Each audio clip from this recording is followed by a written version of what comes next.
Greetings, all church planners. My name is Peter Hedstrom, and I have the privilege of serving as your president of National Covenant Properties, also known as NCP. We are very excited that you have chosen to plant a new church, a new covenant church, in your local community, and we pray that God will give you wisdom, courage, and strength as you share the good news with your neighbors. I'm pleased that you're watching this video to learn more about what NCP can offer and how we may assist you and your team as church planners. NCP was started over 50 years ago and has been serving covenant churches and affiliated organizations of the ECC since it was founded in 1970. Our mission is simple. It is to connect mission-minded investors with kingdom projects. With the support of over 4,000 loyal investors, we are able to provide funding for covenant churches, camps, and affiliated organizations that are acquiring a new church facility, expanding or remodeling their current property, or buying land for a future project. Collectively, we're building for the future. Our team of real estate services experts coach and train church leadership in the areas of financial and facility stewardship.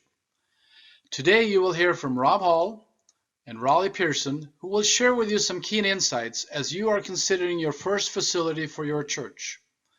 They, along with our whole team at NCP, are here to serve you, and we are looking forward to coming along you and your team as you begin your new and exciting journey in the Covenant Church. Thank you for watching our video. Hi, my name is Rob Hall, and I'm one of the Vice Presidents of Real Estate Services for National Covenant Properties. Peter shared some of the things that we do to help churches with land and facility. This slide also adds some additional services that we provide. My advice to you is if there's any doubt whether you should call National Covenant Properties Real Estate Services to help you, err on the side of calling. We can be of more help to you when we're brought in early in the process, and we're here to serve you. We want you to have the right contact information for Raleigh and I, as well as knowing which conferences that we serve. Service to our churches and our investors and our borrowers is an important value to National Covenant Properties. We always answer our phone calls. We always answer our emails, so you can rest assured that if you reach out to us, we're going to get back to you in a timely manner. For me, I serve the Central, East Coast, Great Lakes, Southeast, Midwest, Mid-South, and Alaska conferences. One of our favorite quotes in the Real Estate Service Division comes from a book called Why Church Buildings Matter by Tim Kuhl. It says, church facilities will not save a person from a life of sin and frustration, but the lack of attention to your facility can indeed be the roadblock to reaching those people that need to hear the gospel message the most. Don't minimize the facility's impact. Now, we understand that what happens in a building is as important as how the building looks, but there is a balance that you need to strike. You need to have a facility that works for you while also having good ministries going on within that facility. Another way to say it is facilities facilitate ministry. What you can do in a building is more important than what the building looks like. And if you spend any time around any of the vice presidents of real estate services for National Covenant Properties, you'll get tired of hearing this. Buildings are simply tools for ministry. The key is for you to be very clear about what your mission priorities are, and then to try to find a facility that's going to help you to achieve those mission priorities in your community. We want to explore the importance of place a little bit more. I want to give a challenge to you. I want you to think about a company, a restaurant, or an organization that you enjoy and what it is you like about them. Then we want you to think about how important the building is to your experience. If you're thinking about a restaurant, you may be thinking about how easy it is to find parking. If you have to wait for your table, how comfortable is the waiting area? You're probably thinking about the quality of the food, the quality of the service, how comfortable the chairs are at the tables.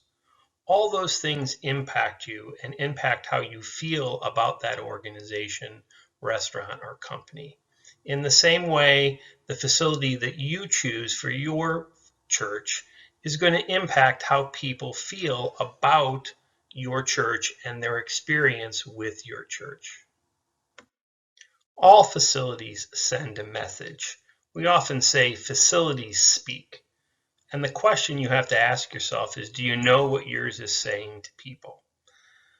For instance, do people feel welcomed when they enter the parking lot, when they enter the building, when they drop their kids off at the Christian education area, as they enter the worship space?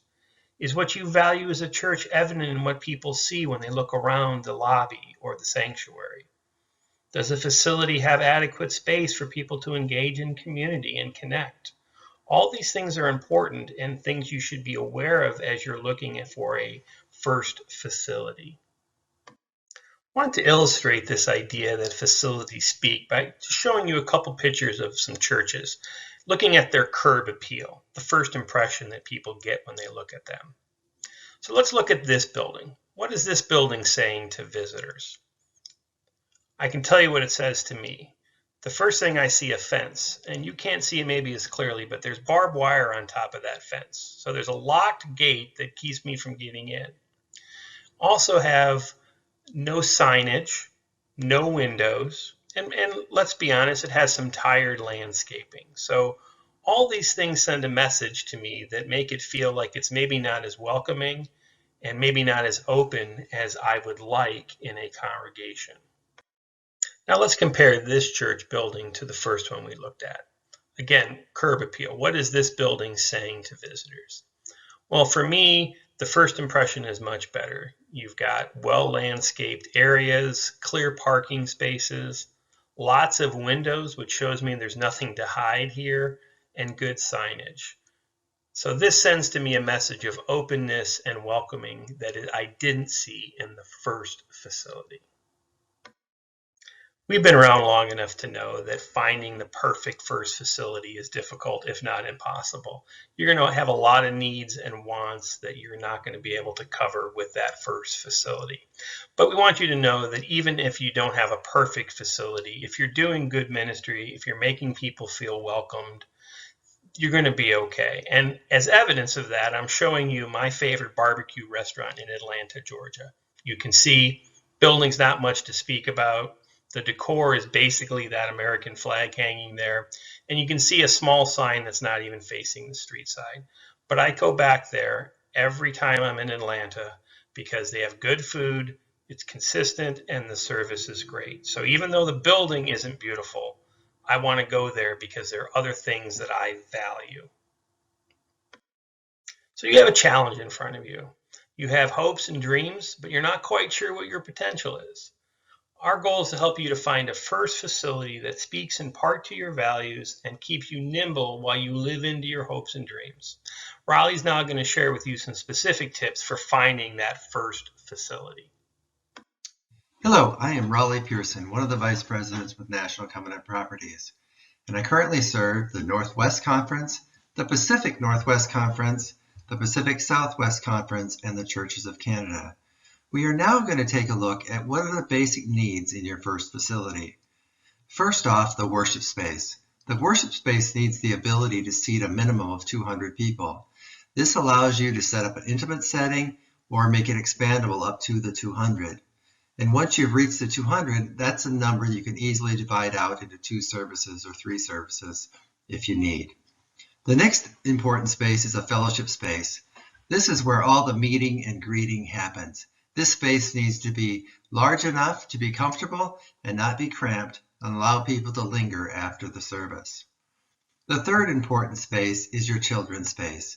This space needs to be adequate to operate a children's ministry in a very clean and safe environment where parents will want to lead their kids and venture off into the sanctuary.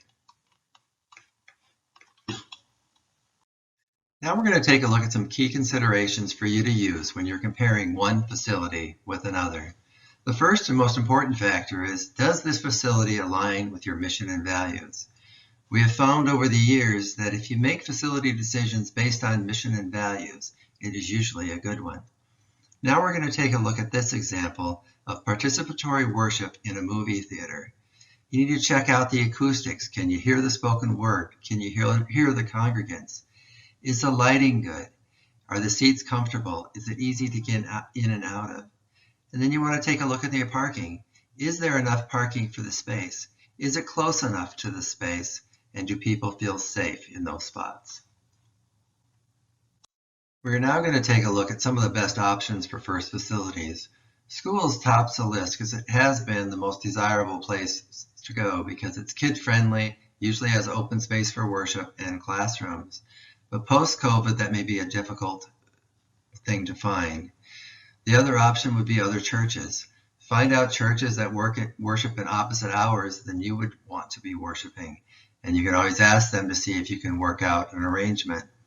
Often we're using Seventh-day Adventist churches for the obvious reasons that they worship on Saturdays, and it's usually wide open on Sundays.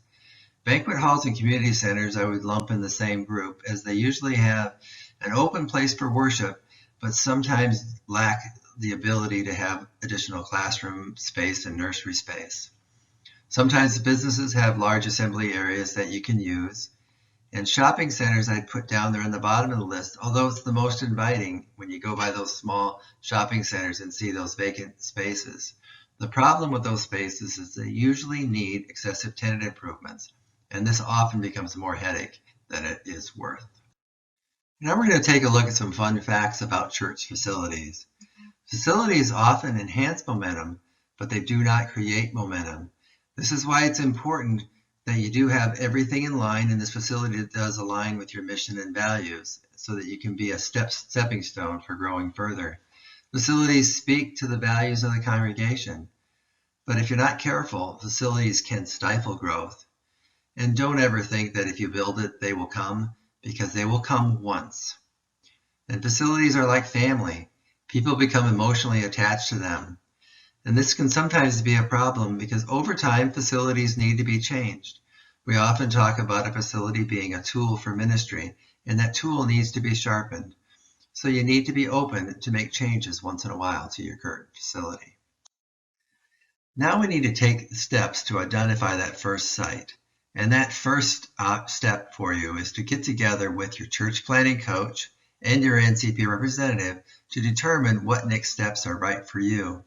They will help you determine the need. Is it more for worship space or for workday space? You need to determine which is more important than the other. And then you'll encourage you to drive the market area with your NCP representative to identify potential locations. When you do this, you'll create a list of 5, 6, 7 sites. Then you need to take that list and prioritize it down to one location that is more accessible, has space available, and the cost is right.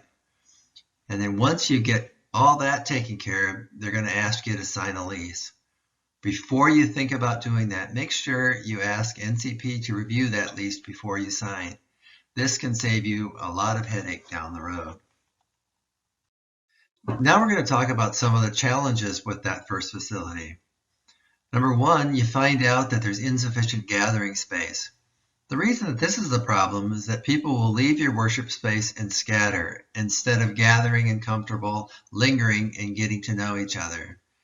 The second biggest factor is finding out that you have insufficient parking for the space. When you have insufficient parking, it means you will never fill the space and you're confused and wonder why. It's because people can't find a place to park, or it's too far away to park and they don't want to walk. Another thing we hear a lot about is the landlord is requiring you to sign a personal guarantee. And you think it's normal. Well, under no circumstances is this a good idea. And when you bring the contract to NCP for review, we will advise against it as well. Tenant improvements can also cause a problem with a new facility. If you get your estimate and it was too low and you're halfway into the build out and you realize that you need to double it, and that really takes away a lot of the resources that you had to launch in that new facility, this can be a problem. And hopefully your NCP representative can guide you through that process and help you understand if your estimate was too low in the beginning before you commit to a place. Another complaint that I hear once in a while is that the next door neighbor is obnoxious. Maybe you have a group of a lot of smokers outside the building and it wafts right into where the entrance is to your church. That is a true case, and that can be a problem, and you need to be careful. If you have insufficient or inconvenient nursery childcare space, that can cause people to not even enter in the door when they realize they can't leave their child in a safe environment. And copy leases, I only have a couple of words for those, and that is consider all other options first and make that a last resort. Copy leases are long-term commitments that sound good at first, but can really be a headache in the long run. So if you want to hear a little bit more on that, just ask one of your NCP representatives. Here we're going to take a look at some trends in church design. Multiple campuses have been around for a while, but now you're going to have the virtual campus and the in-person campus. You're going to have multi-purpose spaces that are adaptable for many different uses. Large foyers and gathering areas are a must in any facility. Now, third place spaces have been around for a little while, but not as long as multiple campuses. The third place spaces are those spaces outside of your home and outside of your work where you can come and gather and feel relaxed. Security and safety is becoming more and more important these days. And even in your first facility, you need to pay attention so that your people who come feel safe. Sacred space is always important in a facility. Having excellent quality nurseries and themed children's areas are all good to have. And having a great communication system within your congregation. Social media is one way to be able to tell your people what's going on at all times. But also within the facility, having video screens that are telling people what's going on and where it's happening. And you need to also allow access to all people, regardless of their mobility. Now we're going to take a look at some facility rules of thumb for a single service. One thing we get asked a lot is, how much parking is enough? And what we usually advise is that you have one parking stall for every 2 to 2.5 people that enter the building. The ideal ratio is one stall for every 2 1/4 seats you have available in the sanctuary. The ironic thing is most building codes require one stall for every 3 to 4 seats, and that is not nearly enough. If you take a look at your own family, if you've got 4 in your family and you've got 3 drivers, you're probably taking 2 cars to church. Now, this rule of thumb talks about how big of a building do you need. And an easy calculation that we've come up with over the years is you take a look at your average attendance and multiply it by 50. That will tell you how much square footage you need for a single service. So for example, if you have 200 people in average attendance, you times it by 50, it means you need to have 10,000 square feet of a facility, and that should accomplish all you need to do for worship, for classroom, for nursery, for office, etc. Once you've figured out the right square footage in a space, then you need to figure out how to divide it out. First off, you wonder, how much of a worship area do I need? Well, a good rule of thumb to use, if you're figuring out how many people you're going to have in that worship area or you want to have in that worship area, just multiply that by 10 or 15 to figure out how much square feet you need. And then that will take into account all the aisles and podium space that you need to have within that setting. And for use in comparison, because most of us have flown on a plane, recently the space has been great on a plane, but when those planes are packed, you have about 7.5 square feet per person. And just think how uncomfortable and not fun that space is. So be generous with space when you're thinking about what you're trying to do. Another area of that square footage that you're going to be setting up is that lobby area. I've talked about a large gathering area is important. And this is a rule of thumb that will help you. At a bare minimum, try to have that lobby area, that gathering area, be 1/3 of your sanctuary size. The ideal space, and what we're seeing many designs today, is it's half that size. And what that tells you is that that's an important area for meeting and greeting and discipling people to Christ. So please don't cut down in that area. Be generous. As we continue to look at these facility rules of thumb, the Christian Ed space is one of the last spaces that you need to try and figure out.